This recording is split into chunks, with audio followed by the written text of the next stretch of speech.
So if somebody tells me China has a bubble in this sector or that sector, yes, for sure, it's inevitable.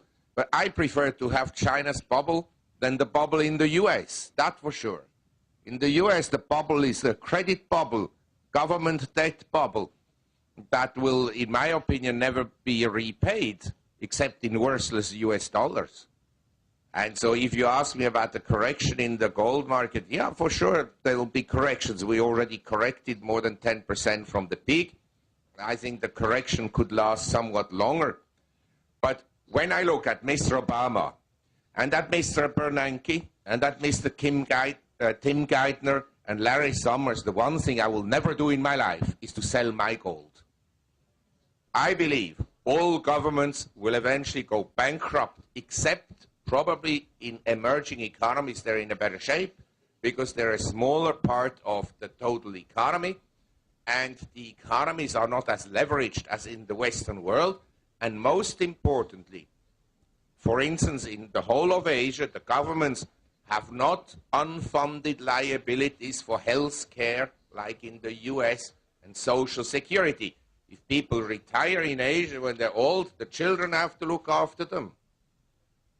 And therefore, I think that actually, I'm convinced the US government will go bankrupt, but not tomorrow. And before they go bankrupt, they'll print money, and then you get very high inflation rates. And then you get a depression with high inflation, and eventually they'll go to war. And can you please name some other countries which are joining the club of this potential bankrupt? Well, I think that the pigs, obviously, Portugal, Ireland, Italy, Greece, Spain, they are also candidates for an eventual default, yes? In general, I think that all currencies will over time depreciate against precious metals, gold, silver, platinum, and palladium. That in concert, the purchasing power of paper money will go down. But there will be some reserve currency anyway, and what it will be? Well, I mean, we may go back one day to a system that is more rigid in the sense that countries will be forced to adhere to a higher discipline, like under a gold standard. I mean, we could easily go back to a gold standard today, but they would have to revalue the gold price to something like $1 million per ounce. Then you can implement the gold standards very easily. I don't know whether the price is too high or too low for oil. Ask Mr. Bernanke how much money will print.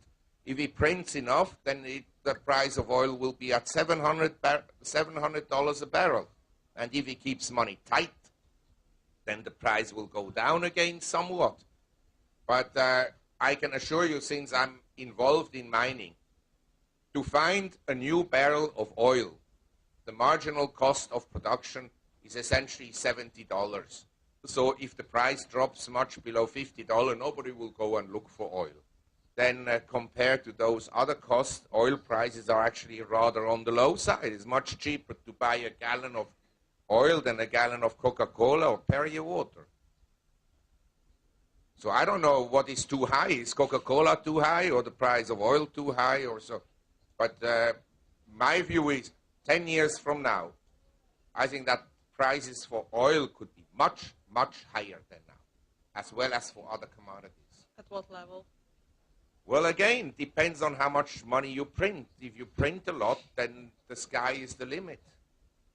The reserves are going down, and in my opinion, one day this will lead to substantially higher oil prices. I also like to mention that the whole world is paying attention to people like Mr. Bernanke, what they have to say and so forth, and hardly anybody is paying attention to really, in my opinion, very dangerous geopolitical developments in the world, because it should be clear to anyone that neither China, nor India, nor Russia have any interest at all that the US succeeds in Afghanistan. That should be very clear.